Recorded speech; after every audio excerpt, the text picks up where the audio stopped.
Guys, what's going on? James here, and today we are continuing with yet another video where I break down all of the Buccaneers positions, and today we are going to be talking about defensive ends. Now, the Buccaneers defensive line is more likelier than not the most improved unit for the Buccaneers. Obviously, last year we were last in sacks with 22, and we were looking to improve, and improve we did not only at the defensive end position, but at the defensive tackle position as well, which should be coming up next video. But today we are talking about defensive ends, obviously left end and right end.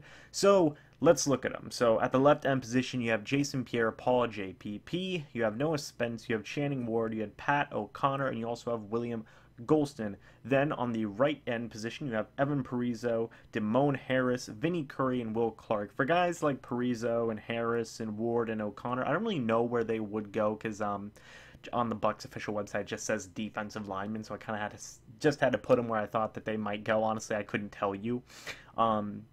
So yeah, that's where they're going today. So let's talk about right end first, because that's probably the I want to say not exactly the lesser of the two ends, but the left end definitely seems more beefed up than the right end, but it's still good. This defensive line is still good. So looking at the first name, Evan Parisot and Damone Harris, these two guys are gonna figure to work in as either rotational guys. Maybe they'll end up on the practice squad, or maybe they'll even end up making the roster. I'm not too sure. I know we just wrapped up the Buccaneers rookie minicamp, and if you guys want to see a video on that, let me know down in the comment section below.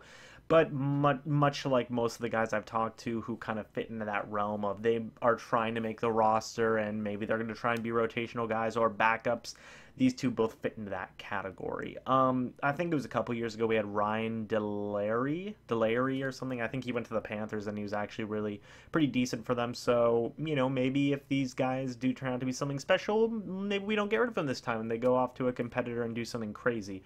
But, you know, for these guys, they're just going to be trying to make some plays in camp, make plays in the preseason, you know, just your typical undrafted free agent stuff. You know, they're just going to have to work really hard to try and get anything. So, you know, that's kind of going to be their focus, is just working to make the roster first off, and after that, seeing what kind of role they can solidify themselves in on the team.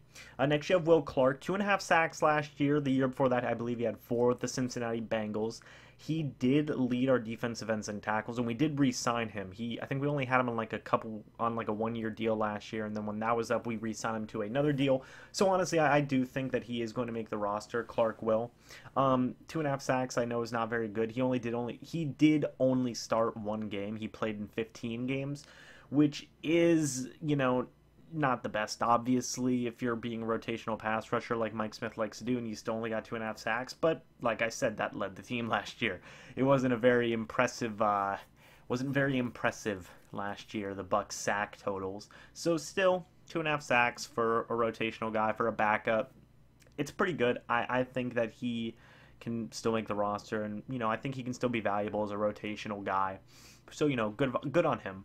And then finally, Vinnie Curry. Okay, so he was released by the Philadelphia Eagles after not taking a pay cut, and he was almost signed immediately by the Tampa Bay Buccaneers. We had released Robert Ayers to clear up the cap space to make that room, and a lot of people were very happy about this move. But people do have faith in Vinnie Curry. I do as well. I will, however, say, just to give you guys a little bit of a thing here, his last season where he did have more than 5 sacks was back in 2014, where he had 9. That isn't to say that I don't think he's going to get more than 5 sacks this year. I think he will pretty easily. It's just something to look out for.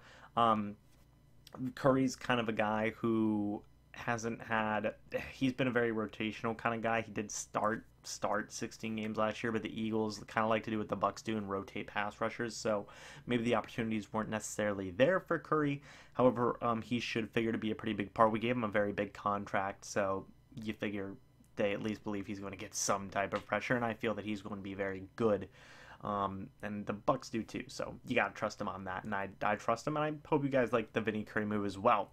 Moving on now to the left end move, we have Will Golston, Pat O'Connor, Channing Ward, Noah Spence, and Jason Pierre-Paul.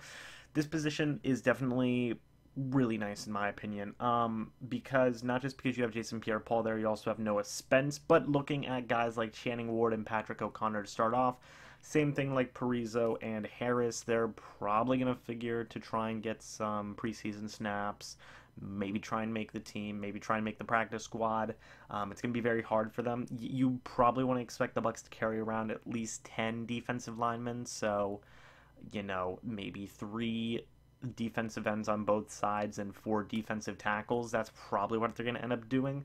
So, you know, I think that Vinny Curry will make this roster. I think Will Clark will make this roster. I think Noah Spence, William Golston, and Jason Pierre-Paul will make this roster. So it's going to be rough for, like, Parisot, Harris, Ward, and O'Connor. That's what they're going to be battling for. They're going to be battling for that last defensive end spot. So that's something to look out for. It's just those 4 guys battling it out.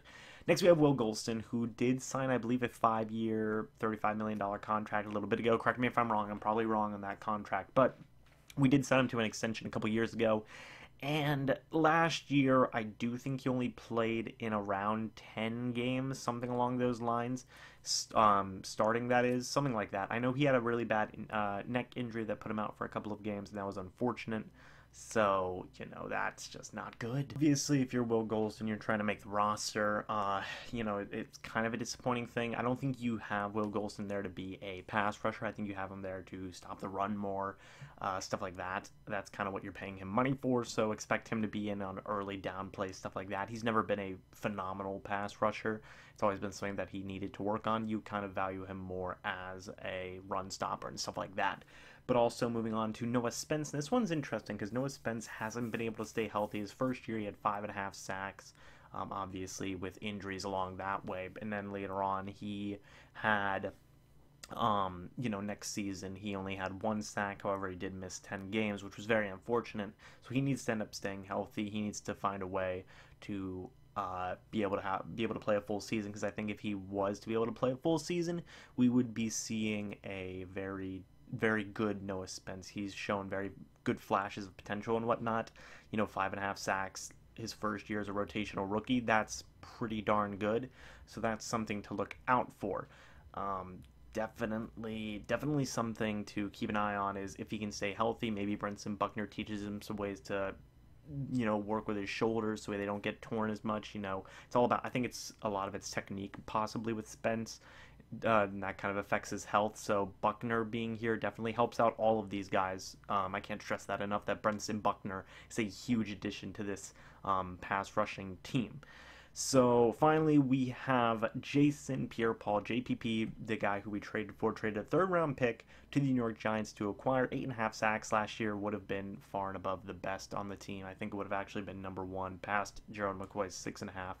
So for Jason Pierre-Paul, it's just kind of more of the same. You know, can he reach 10 sacks? Can Vinny Curry reach 10 sacks? You know, who's going to be the guy to reach 10 sacks for the Buccaneers, since Simeon Rice did back in 2005, I believe?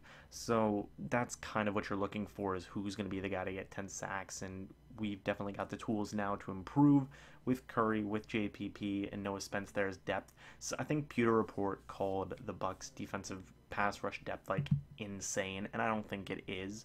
It's better, but you know, Noah Spence are going to be our best rotational guy, and Jason Pierre-Paul and Vinny Curry are kind of going to get most of those starting snaps, and Will Clark should probably look to figure in pass rushing opportunities, and William Golston should figure in as a run-stopping defensive end. So what do you guys think about the defensive ends and just the defensive line in general? Let me know down in the comment section below. Join the Facebook group and like the Facebook page.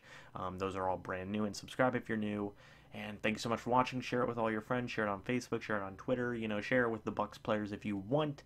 And I'm excited to continue on these videos, and I hope you guys are too. So thank you guys so much for watching. And as always, I will see you in the next video. But until then, goodbye for now, guys. See ya.